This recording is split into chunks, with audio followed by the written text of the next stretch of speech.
Exclusive in fact with Kumar Nishant.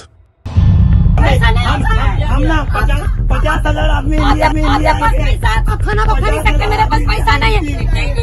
आप इतना बिनते करते हैं तो बोल दिया जाए स्मार्ट कार्ड बंद हो जाए, ठीक रहेगा। स्मार्ट कार्ड बंद कीजिए, मेरा यही बिनती है कि स्मार्ट कार्ड बंद किया जाए। नमस्कार, आज एक्सक्लूसिव इनफैक्ट में हम बात करने वाले हैं एक ऐसी घटना की जो कई सवाल खड़े करती है। जी हाँ, लेकिन उससे पहले मैं चाहता हूं कि आप बॉलीवुड की एक फिल्म आई थी गब्बर इज बैक, उसका एक सीन आप एक बार जरूर देखें। कभी झूठ नहीं बोलता। Excuse me, please come. जी देखो भाई, इनका केस बिगड़ता जा रहा है, हेमरेज है। आई थिंक न्यूरोसर्जन को बुलाना पड़ेगा। आप भगवान को बुला लीजिए, बस उनको ठीक कर दीजिए। Are you sure? श्योर। उनकी फीस 2 लाख रुपए है। कोई बात नहीं, मैं अरेंज कर दूंगा। ओके, नर्स डॉक्टर वर्मा को फोन लगाओ। ठीक है, चलो। बिल पेशेंट बलराम नागपाल के नाम पे बनाना। जी। बड़े डॉक्टर आ गए हैं, हम उन्हें बचा लेंगे। हाँ। कैसे लोग हैं ये, मुर्दे को भी नहीं छोड़ते। अब आगे देखना क्या नाटक करते हैं ये लोग। यार तुम लोग भी फंसवाओगे किसी दिन। ये बॉडी तो डिकम्पोज होना शुरू हो गई है, ज्यादा देर ड्रामा नहीं चल सकता। अरे सर, जब बकरा खुद हलाल होने आया है तो बिरयानी बनेगी भी और हम सब में बटेगी भी। इससे पहले देर हो जाए, ड्रामा शुरू कर दो। Excuse me. जी डॉक्टर साहब, I am sorry, patient is no more. काश आप लोगों ने मुझे पहले बुला लिया होता।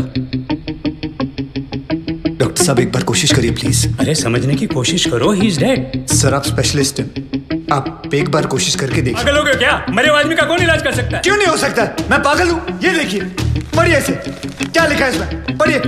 Hospital, doctor Deshmukh certified death eight 11:25 AM। Patients name Ram Nagpal.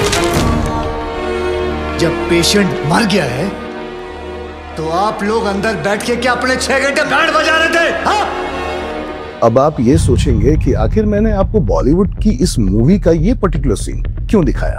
चलिए शुरू से शुरू करते हैं। झारखंड की राजधानी रांची के सदर अस्पताल में एक महिला ने जन्म दिया एक बच्चे को। जन्म के बाद से ही बच्चे की तबीयत खराब होने लगी और सदर अस्पताल के जो डॉक्टर्स थे उन्होंने इलाज शुरू कर दिया। फिर बाद में बिगड़ती हालत को देखते हुए उन्होंने जो महिला थी और उनके परिवार वालों को ये सलाह दी कि आप इसका इलाज किसी प्राइवेट हॉस्पिटल से करवाएं और उन्होंने रेकमेंड किया लिटिल हार्ट हॉस्पिटल। जो पहला सवाल खड़ा होता है वो ये कि क्या झारखंड राज्य की स्वास्थ्य सुविधाएं जो है, जो सरकारी अस्पताल में सुविधाएं मिल रही हैं, वो क्या उस लायक नहीं कि हम अपने बच्चों, अपने परिवार और अपना इलाज वहां बिल्कुल निश्चिंत होकर करवा सकें। माँ बाप और जो फैमिली मेंबर्स थे वो इस बच्चे को लेकर लिटिल हार्ट हॉस्पिटल, जो कि राजधानी रांची के अरगोड़ा क्षेत्र में है, वहां जाते हैं। बच्चे का इलाज भी शुरू हो जाता है और यहां से शुरू होता है प्राइवेट हॉस्पिटल का असली खेल। अब शायद आप समझ गए होंगे कि मैंने आपको इस प्रोग्राम के शुरू होने से पहले गब्बर इज बैक का वो सीन क्यों दिखाया। ये घटना ऐसी है जो आपको अंदर से झकझोर देगी। सवाल कई खड़े होते हैं, क्या राज्य के स्वास्थ्य विभाग के जो अधिकारी हैं वो अपना काम ठीक से कर रहे हैं? क्या राज्य के जो अस्पताल हैं, सरकारी अस्पताल, वहां इलाज अच्छा हो रहा है? माँ बाप को कई मुश्किलों का सामना करना पड़ा। कभी डॉक्टर्स ने खून चढ़ाने की बात की तो कभी डॉक्टर्स ने बच्चे को पानी चढ़ाने की बात की। बेहतर इलाज के लिए कई तरह की दवाएं भी शामिल थी।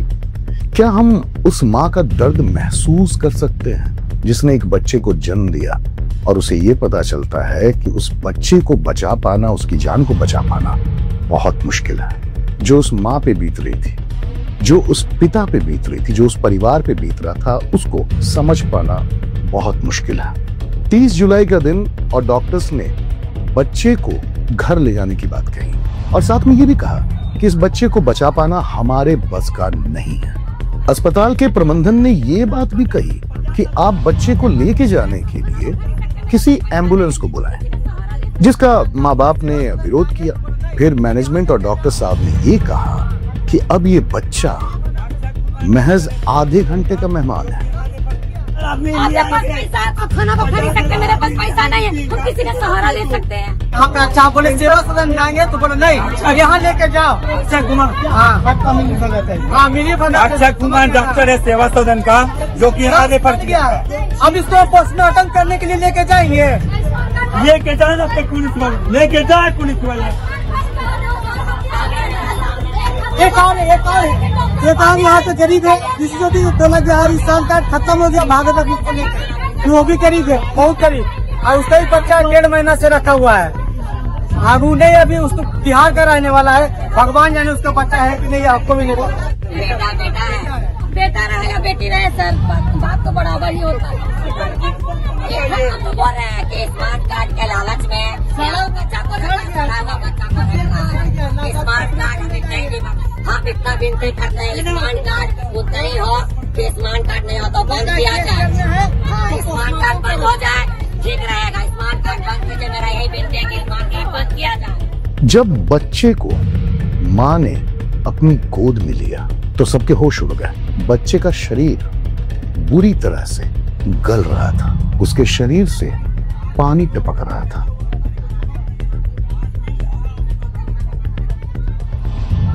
ये बच्चा बोल रहा है पोस्टमार्टम करने के लिए। देखिए अभी पोस्टमार्टम करिए इसका, अभी बच्चे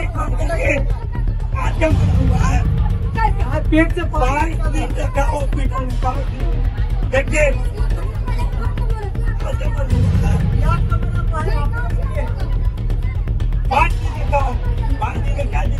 पता नहीं 2 दिन 3 अभी मारा, लेकिन अभी कहीं बच्चा नहीं मरा हुआ।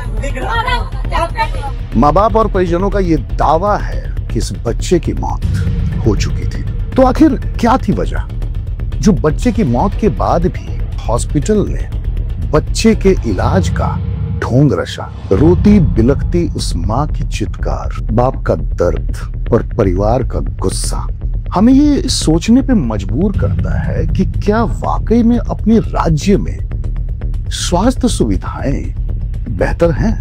क्या राज्य सरकार और विभाग को इस पे ठोस कदम उठाने की जरूरत नहीं? आखिर कोई मरीज जो सरकारी अस्पताल में अपना इलाज करवाने चाहता है, उसे वहां के मैनेजमेंट और वहां के डॉक्टर्स किसी प्राइवेट हॉस्पिटल में जाने की सलाह देते क्यों हैं? और अगर राज्य के सरकारी अस्पताल इलाज करने में सक्षम नहीं है तो फिर राज्य में रिम्स 2 को शुरू करने की बात क्यों? आज ये सवाल मैं आप सभी के लिए छोड़े जा रहा हूं। मैं रिक्वेस्ट करूंगा हमारे स्वास्थ्य मंत्री से कि आप इस मामले में संज्ञान लें और बहुत ही ठोस कदम उठाएं ताकि गरीब और एक आम इंसान का इलाज सरकारी अस्पताल में हो, वो इलाज के लिए किसी प्राइवेट हॉस्पिटल में न जाए। एक्सक्लूसिव इन फैक्ट में फिर हम मिलेंगे। Thank you so much. Exclusive in fact with Kumar Nishant.